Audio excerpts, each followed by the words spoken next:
নিজের লেখা কবিতা পাঠ করছি অনন্তব্রত।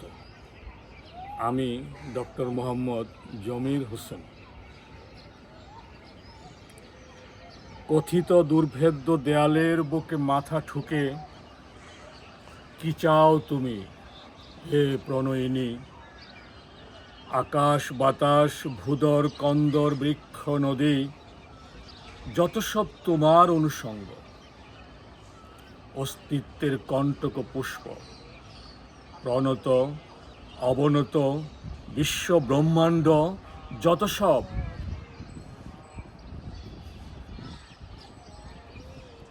মহাবরণ ছিঁড়ে ফেলো, আকাশ প্রতিম সুষম সুখ নিয়ে বেঁচে থেকো। অনাদি অনন্ত সবই সবিশেষ সর্বজন, অতীব তুচ্ছ এ জগৎ সংসার তুমিই সত্য। সৃষ্টিমূল বাহিত নিরন্তর অবিনশ্বর, তোমারে ঠুনকু মাথা ঠোকাঠুকি অবাঞ্ছিত গ্লানিমায় ভারাক্রান্ত।